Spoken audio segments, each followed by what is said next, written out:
Episode की शुरुआत में हम देखते हैं कि शहर में पेट्रोलिंग चल रही होती है, पर तभी एक काजू वहां पर हमला कर देता है और पूरे शहर में इमरजेंसी घोषित कर दी जाती है।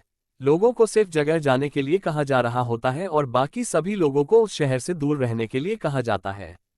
तब हम देखते हैं फोर्सेस वहां जाती हैं और यह चेक करने लगती हैं कि काजू के आसपास कहीं कोई प्रेजेंट तो नहीं है। जब उन्हें इस चीज की कंफर्मेशन मिल जाती है कि कोई ह्यूमन नहीं है, तब वो उस काजू पर मिसाइलों से हमला कर देते हैं। सभी लोग ये सब कुछ लाइव देख रहे होते हैं। एक लड़की कहती है, आखिरकार इस पर कौन सी डिवीजन आएगी? ये चीज योकोहामा में हो रही है तो वहां पर जरूर थर्ड डिवीजन ही आएगी। तब हम देखते हैं हेलीकॉप्टर से थर्ड डिवीजन नीचे उतरती है और वो लोग उतरते ही काजू पर गोलियों से हमला करना स्टार्ट कर देते हैं, जिससे उस काजू को चोट आने लगती है। तब थर्ड डिवीजन की कैप्टन काजू की छाती में अपनी तोप से होल कर देती है, जिससे वो काजू पूरी तरह से फट जाता है और उसके बॉडी पार्ट्स पूरे शहर में फैल जाते हैं। तब वहां पर क्लीनिंग टीम आ जाती है। तब यहाँ काफका उस काजू की बॉडी पार्ट्स को देखकर कहता है, उसकी टीम को काम करने के लिए कहा जाता है और शहर में मीडिया और सभी लोग थर्ड डिवीजन की तारीफ कर रहे होते हैं और उन्हें काजू को मारने के लिए और उनके शहर को बचाने के लिए थैंक यू कह रहे होते हैं। तब हम देखते हैं बहुत सारे लोग थर्ड डिवीजन कैप्टन आशीर से मिलने के लिए बहुत ज्यादा एक्साइटेड हो रहे होते हैं। यहाँ काफका और उसकी टीम अपना काम करना स्टार्ट कर देती है। काफका हमें बताता है, सभी लड़ाइयों के बाद हमारी लड़ाई स्टार्ट होती है और यहाँ पर हमें कोई चीयर करने के लिए नहीं होता और ना ही कोई हमें थैंक यू कहता है, पर ये फिर भी काजू के अगेंस्ट हमारी लड़ाई है। तभी एक ड्रोन उसके पास सैंपल लेने आया होता है और तब वो उसे सैंपल दे देता है और अपने साथी से कहता है, मैं इसे यहाँ से नहीं काट पा रहा हूँ, तो इसलिए मुझे फैट जैमिंग कटर ला कर दो। तब वो देखता है उसका एक साथी एक ऑर्गन को लिफ्ट करने लगता है। तब काफका उसे लिफ्ट करने के लिए मना करने लगता है, पर हम देखते हैं तब तक बहुत ज्यादा देर हो चुकी होती है और वो ऑर्गन फट जाता है, जिससे गरम गरम खून उसके ऊपर गिरता है और उस पर्सन की स्किन थोड़ी सी जल जाती है। तब काफका उसके पास आ जाता है और उस पर दवाई लगाकर कहता है, चिंता मत करो, कभी कभार ऐसा होता रहता है और हाँ, इसके लिए वर्कर कंपेंसेशन जरूर मांग लेना। जब भी थर्ड डिवीजन काम करती है तो चीजें सच में बहुत ज्यादा बिगड़ जाती हैं और यह बताना बहुत मुश्किल हो जाता है कि कौन से ऑर्गन्स हैं और कौन से नहीं। पर मुझे यकीन नहीं आ रहा कि वो चाहते हैं कि हम इसे एक हफ्ते में हटा दें। तभी उसका एक साथी वहां जाता है और कहता है, काफका, तुम्हारे लिए एक नई जॉब है, तुम्हें इंटेस्टाइन्स के पास जाना होगा। जिसे सुनकर वो बहुत ज्यादा डर जाता है और वहां से भागने लगता है। तब उसका साथी इस बात के लिए जोर जोर से हंसने लगता है और एक पर्सन उसे पकड़ कर कहता है, तुम्हें साथ चलना ही होगा और वैसे भी मैंने मैनेजमेंट से परमिशन मांग ली है। तब एक पर्सन कहता है, मैंने सुना है कि इंटेस्टाइन की जॉब बहुत ज्यादा मुश्किल होती है, क्या ये सच है? जरा ध्यान से सोचो, आखिरकार उनमें होगा क्या? फिर मुझे बताना कि वो मुश्किल है या नहीं।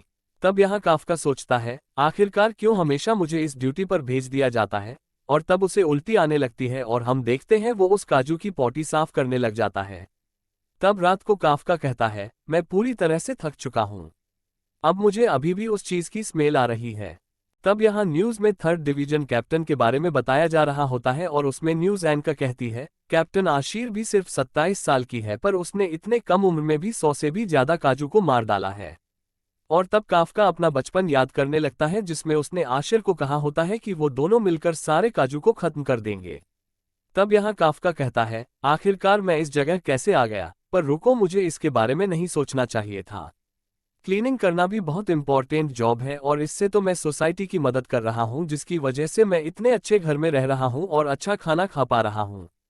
क्या ये अच्छी बात नहीं है? और तब वो अगले दिन फिर से काम पर चला जाता है जहाँ उसका एक साथी कहता है, काफका, आज हमारे साथ एक नया पार्ट टाइमर काम करना शुरू कर रहा है और इसका नाम इचिका है। इसका कहना है कि इसे भी डिफेंस फोर्स ज्वाइन करनी है। और इचिका काफका भी कभी डिफेंस फोर्स ज्वाइन करना चाहता था पर अब ये सब कुछ छोड़ चुका है और अब ये यहाँ के फर्नीचर का पार्ट है, जिससे काफका को बिल्कुल अच्छा नहीं लगता और वो कहता है, ऐसे बच्चे को डराना बंद करो। तो इचिका कहता है, सुनिए सर, आखिरकार आपने हार क्यों मानी?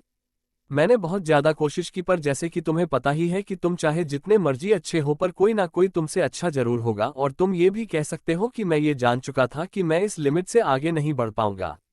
जब तुम बड़े हो जाओगे तब तुम्हें इस बात का एहसास हो जाएगा। ऐसा कुछ नहीं होने वाला क्योंकि मैं कभी हार नहीं मानूंगा। तो इसलिए जब तक मैं मरता नहीं तब तक मुझे कुछ पता नहीं चलेगा। और तब वो चेंज करने चला जाता है। तो टोकू कहता है, मुझे लगा था तुम दोनों की अच्छी बनेगी, ये बिल्कुल भी अच्छा नहीं हुआ। मैं ऐसा कुछ नहीं कह सकता था जिससे मैं लूजर ना लगूं। क्या गिव अप करना इतना बुरा होता है? और तो वो लोग काजू को साफ करने वाली जगह पर पहुंच जाते हैं जहां सबको अपना अपना काम बताया जा रहा होता है। तो यहाँ इचिका को इंटेस्टाइन साफ करने का काम दिया जाता है, जिससे काफका बहुत ज्यादा खुश हो जाता है और तब उसे भी वही काम दे दिया जाता है। तब वो कहता है, मैंने तो कल भी यही काम किया था, आखिरकार मुझे आज भी क्यों ये काम करना पड़ रहा है? ये इसलिए है क्योंकि तुम इंटेस्टाइन वर्क के साथ बहुत अच्छे हो। और तब वो अपने काम के लिए निकल जाता है। तब वो मैनेजर कहता है, ये हमेशा अपने काम की कंप्लेंट करता रहता है पर इसने कभी भी मना नहीं किया। अगर ये डिफेंस फोर्स में होता तो ये बहुत अच्छा काम करता।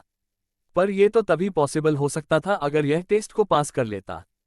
और तब वो सभी लोग काम करने के बाद खाना खाने चले जाते हैं और यहाँ हम देखते हैं इचिका का मन काम की वजह से खराब हो रहा होता है, जिसे देखकर काफका बहुत ज्यादा खुश हो रहा होता है और तब उसका भी मन खराब होने लगता है। तब वो इचिका से कहता है, क्या तुम अपने साथ लंच लाए हो? पर अब मेरा इसे खाने का बिल्कुल मन नहीं है।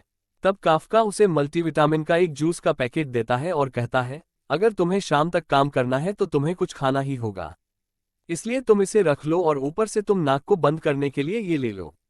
इससे तुम्हें काम का रने में आसानी होगी। तभी इचिका उस चीज के लिए मना करने लगता है। तब काफका उसे जबरदस्ती उसे पहनाने की कोशिश करने लगता है। उसके बाद वो सभी लोग काजू की पोटी को साफ करने वाले काम पर लग जाते। यहीं पर यह कहानी समाप्त होती है। आपको ये कहानी कैसी लगी, हमें कमेंट बॉक्स में ज़रूर बताएं। साथ ही वीडियो को लाइक करें और चैनल पर नए हैं तो सब्सक्राइब करें और बेल आइकन दबाएं ताकि अगली वीडियो का नोटिफिकेशन आपसे मिस न हो। हम मिलते हैं एक नई कहानी के साथ नए वीडियो में। तब तक के लिए धन्यवाद।